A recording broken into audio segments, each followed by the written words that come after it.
বিসমিল্লাহির রহমানির রহিম আউযু বিল্লাহি মিনাশ শাইতানির রাজিম। আজকে আমি একটি কথা নিয়ে আপনাদের সামনে উপস্থিত হইলাম। সেই কথাটি হলো যে এই জগতে মানুষ কোরআন মতে জানে যে মুরিদ হইতে হবে, কিন্তু দেখা যায় অনেক মানুষই মুরিদ হয়, কিন্তু তিনটা প্রকারের মানুষ, তিনটা ভাবমূর্তি নিয়ে তারা মুরিদ হয়। কেউ মুরিদ হইতেছে যে মুরিদ হইলে আমাদের অনেক ধন সম্পদ হবে, আমরা লোকসান খাবো না, বা আমরা ভালো চলতে পারবো। আরেকজন মুরিদ হইতেছে যে মানুষে বলে মুরিদ হইতে হয়, কোরআনেও নাকি বলে, আচ্ছা এদের সাথে গিয়ে মুরিদ হয়েছে, কিন্তু কোনোদিন আর খবরও নেয় নাই গুরুর দরবারে আর কোনোদিন যায়ও নাই, হইতে হবে হয়েছে। এই হলো দুইটা প্রকার। আরেকটা প্রকার মুরিদ হয় জান জীবন সমস্ত কিছু দিয়া, ধন সম্পদ যা কিছু আছে সমস্ত কিছু অর্পণ করিয়া সে মুরিদ হয় তার আত্মার মুক্তির জন্য, যেন আল্লাহ সর্ববিষয়ে সর্বশক্তিমান, যেন সে তার সাথে মিশতে পারে, তার প্রিয় হইতে পারে। আল্লাহকে পাইবার জন্যেই একদল হয়। তারা কখনো ভক্তি নষ্ট হয় না, কখনো খারাপ করে না, তারা সব সময় ঠিক জায়গাতে অবস্থান করে। আর যারা গেল ধন সম্পদ হবে, এটা সেটা হবে, রোগ বালাই মুক্ত হবে, মামলা খাইছে, মামলা ডিসমিস হয়ে যাবে, দেখে যে দিন দিন বাড়তেই থাকে আর এগুলা কমে না, তখন তারা গুরুর কাছেও যায় না। তাহলে 3 ভাগ লোকের ভিতরে 2 ভাগ লোককে খুঁজে পাওয়া যায় না, আর 1 ভাগ লোককে পাওয়া যায়, আর এদেরকে দিয়ে চলতে থাকে। তাহলে এখন কথা হলো যে গুরুর কাছে যখন মানুষ যাইয়া কেউ আশায় বসে আছে যে আমার একটা বিপদ হয়েছে, বিপদের কথা বলবো, আমি লস খাইছি, আমি উন্নত করতে পারি না, এই কথা বলার অপেক্ষায় বসে আছে। আবার কেউ তার বাড়িঘর কাইয়ে নিতেছে, এই খবরটা বলতে আসছে।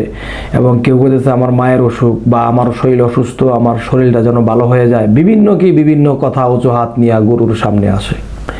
কিন্তু আমি বলবো ওই 2টা স্তরের লোক, এরা একজনও ঠিক না। কিন্তু ঠিক না, হয়তো কোনোদিন ঠিক হইতে পারে, তাদের জ্ঞান যখন খুলবে সেদিন হয়তো ঠিক হইতে পারে। এখন আল্লাহ জানে মানুষের মনের খবর, কার কি দরকার, কার কি লাগবে, কার কি লাগবে না, সমস্ত কিছু আল্লাহ জানে। কিন্তু একটা কথা আছে যে পীরের হাত রাসূলের হাত, রাসূলের হাত আল্লাহর হাত। তাহলে 3টা হাত যদি একটা হাত হয়, তাহলে আমরা যখন গুরুর দরবারে যাই তখন গুরুকে আমি ওরকমই মনে করতে হবে যে আমি আমার রাসূলের সামনে আমি আসছি। তাওহীদেরই মুর্শিদ আমার মুহাম্মদের নাম যদি মুর্শিদ হয়ে থাকে, তাহলে বর্তমানে পীর মুর্শিদ সে তারা কারা? আমি যখন আমার মুর্শিদের সামনে দাঁড়াইলাম, মনে করব আমার রাসূলের সামনে আমি দাঁড়াইছি। যখন আমার রাসূলের সামনে আমি দাঁড়াইছি, মনে করব যে আমার খোদার সামনে আমি দাঁড়াইছি। তাহলে অনেক মানুষ অনেক নিয়ত করে যায়, অনেকের ফয়সালা হয় না। ফয়সালা হয় না কেন? আল্লাহ কিন্তু সূরা আর রহমানের মধ্যে বলছে ফাবি আলা ইউ রাব্বিকুমা তিকাজ্জিবান। এই যে আয়াতগুলো, কিছু আয়াত নাজিল হইল, আল্লাহ বলতেছে তোমরা তোমাদের কোন কোন কর্মফলকে অস্বীকার করো। আবার বলতেছে তোমরা তোমাদের কোন কোন কর্মফলকে অস্বীকার করো। কিন্তু দেখা যায় আমরা আমাদের কোনো কর্মফলকে অস্বীকার করি না। আল্লাহ যে বারবার বলতেছে যে তোমরা তোমাদের কোন কোন কর্মফলকে অস্বীকার করো, কিন্তু আমরা বলি কই, আমরা তো কোনো কর্মফলকে অস্বীকার করি না, কিন্তু বুঝি না, কিন্তু কর্মফল অস্বীকার করতেছি। এখন আল্লাহ যদি এই কথা বারবার বলে যে তোমরা তোমাদের কোন কোন কর্মফলকে অস্বীকার করো, মূলত আমরা আমাদের কোনো কর্মফলকে অস্বীকার করি না, কিন্তু করতেছি, কিন্তু জানি না কিভাবে। যেমন এই পৃথিবীতে এসে মানুষ কিছু পাপ কাজ করছে, মানুষের কিছু ক্ষতি করছে, মানুষের গীবত করছে, মানুষের সম্পদ নষ্ট করে দিছে। এখন দেখা গেছে এমন একটা চেপাকলের মধ্যে পড়ে গেছি, এখন আমার সম্পদ নষ্ট করে অন্যজনে নিয়ে যাইতেছে। তখন আমিও যে আরেকজনের ক্ষতি করছি, তখন আমার ক্ষতিটা এখানে হইতেছে। আল্লাহ কোরআনে এও বলছে যে তুমি যা করবা তুমি তাই পাবা। তো আমি যা করবো আমি তা পাবো। আমি একজনের সম্পদ নষ্ট করে দিছি 1 গুণ, আর আমার সম্পদ নষ্ট হয়ে যাবে এখন 10 গুণ। তখন সম্পদ রক্ষার্থে আমি আমার গুরুর কাছে গিয়া বলি আমার সম্পদ তো নেওয়া যাইতেছে, আমার সম্পদ তো রক্ষা করতে পারতেছি না। কিন্তু আল্লাহর কথা বললো না একদম, যে আল্লাহ যে বড় একটা সম্পদ, আল্লাহকে যে আমরা লাভ করব, আল্লাহ যে এত বড় দামি বস্তু আমাদের কাছে, আমরা আল্লাহকে চাইলাম না, শুধু বলি আমার সম্পদ চলে গেল, রক্ষা করব কিভাবে, আমার এই সমস্যা সেই সমস্যা। তাহলে এখানে পীরের কাছে গেলে তার সমাধান হবে না। কারণ আল্লাহ তো বলছে তোমরা তোমাদের কোন কোন কর্মফলকে অস্বীকার করো। তো আমরা আমাদের কোন কোন কর্মফলকে অস্বীকার করি, অস্বীকার তো করি না, কিন্তু করতেছি। কারণ আল্লাহ এই আয়াতে যা কিছু বলছে আমরা বুঝি না বিদায় আজকে এই অবস্থা।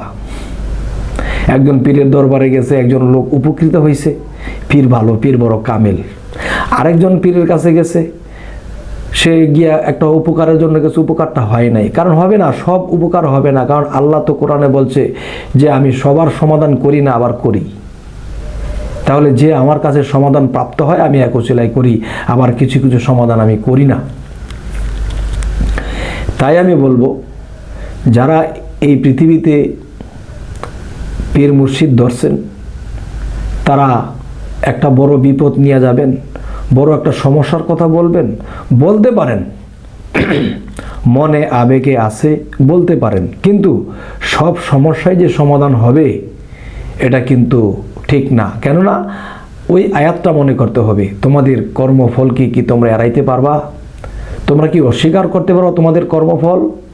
কেন বলছে আল্লাহ যে আমি এমন কিছু কর্ম করছি, ইহকালে হোক বা পরকালে হোক বা আমার এই জন্মের আগের জন্মে হোক, যদি আমার পাপ থাকে যে আমি